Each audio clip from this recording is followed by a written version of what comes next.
New Hampshire is outraged over the Wayfair decision. Here's why. Granite staters aren't so much concerned about the Boston-based online furniture store as they are an important economic advantage in their own state. Wayfair was dealt a major loss Thursday morning, and the Boston-based company's neighbors north of the state border are particularly upset about it. In a 5-4 vote, the Supreme Court ruled that states can require internet retail companies to collect sales taxes in states where they have no physical presence, citing evidence that the rise of e-commerce has deprived states of billions in revenue. Choice advertising and red invented by Teed's elected officials in New Hampshire, a state with no sales tax, said the court's decision is also a devastating blow to local, small businesses. Wayfair was the main defendant in the case, after South Dakota sued the Back Bay headquartered online furniture company and 2 other internet retailers for violating a 2016 law requiring all merchants to remit a 4.5% sales tax if they had a certain amount of sales in the state, which was passed seemingly at Justice Anthony Kennedy's invitation. Advertisement. The decision overturned a legal precedent dating back to 1992 that prevented states from forcing companies without a local presence to collect a tax, on the grounds that it unconstitutionally violated Congress's authority to regulate interstate commerce. It also drew strong condemnation from elected officials in New Hampshire. Gov. Chris Sununu called the ruling outrageous. "If they think we are just going to take this without a fight, well then they have another thing coming," Sununu tweeted after the decision was announced, pledging to exhaust all means to make sure that New Hampshire isn't negatively affected by this disastrous decision. The Republican governor was joined by the state's top Democrats, who called the ruling devastating and disastrous. Well, Thursday's decision sent the stocks of major online retailers plunging. Their sympathies weren't with the likes of Wayfair. Instead, they focused their concern on the impact on local small businesses, who they said may be forced to navigate taxing jurisdictions and mountains of red tape, due to online transactions in other states. It's not the first time New Hampshire's leaders have mobilized against a potential internet sales tax. But all states have their own small businesses. Why should Granite staters be so particularly concerned? Advertisement. Well, as frugal shoppers in the neighboring states well know, New Hampshire is one of 5 states in country with no statewide sales tax. And as Senator Maggie Hassan noted Thursday, that is an advantage the state isn't keen on losing. New Hampshire's lack of a sales tax is a competitive advantage for our state, and this decision will unfairly punish small businesses that are the backbone of our economy, Hassan said in a statement Thursday.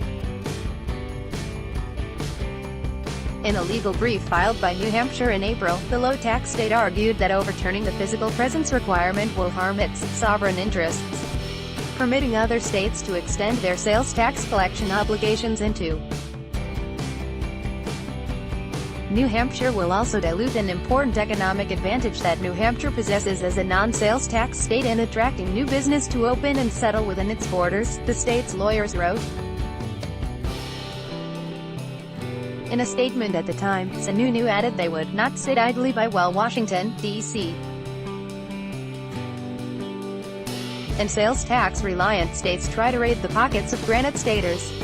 As the Supreme Court sees it, the governments aren't the ones doing the raiding.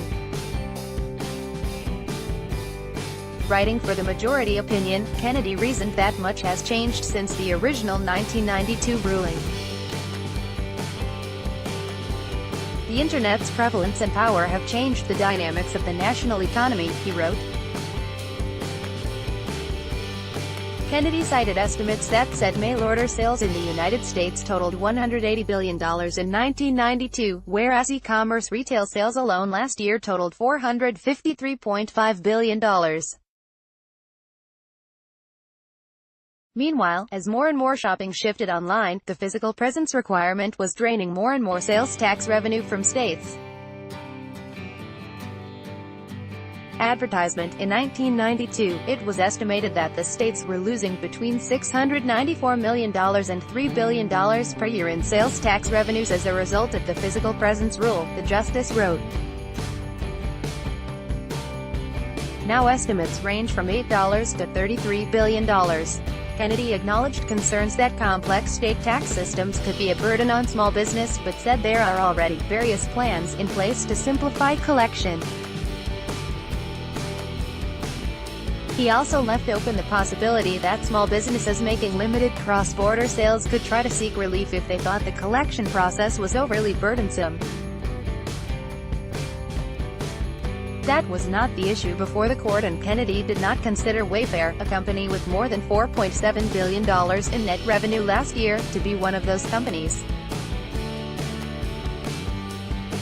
What Wayfair ignores in its federal offer to assist in tax evasion is that creating a dream home assumes solvent state and local governments, he wrote, going on to list how state taxes pay for public services, like police, fire departments, and roads, that ensure the safety and delivery of the goods the company was selling to customers. There is nothing unfair about requiring companies that avail themselves of the state's benefits to bear an equal share of the burden of tax collection, Kennedy said. By Taboola sponsored links, promoted links. You may like family-minded, most family-friendly dog breeds, family-minded unto Vikings, free online gameplay. This for 1 minute and see why everyone is addicted. Vikings, free online game on WoW. Fashionable 10 great dresses for formal of any fashionable undo. Throne, free online game. Play this for 2 minutes and see why everyone is addicted. Throne, free online game. Undo. Comedy trash. 35 watches no one can afford. Comedy trash. Indo. Frop. 27 photos by NASA that will amaze you. Frop. Kindo.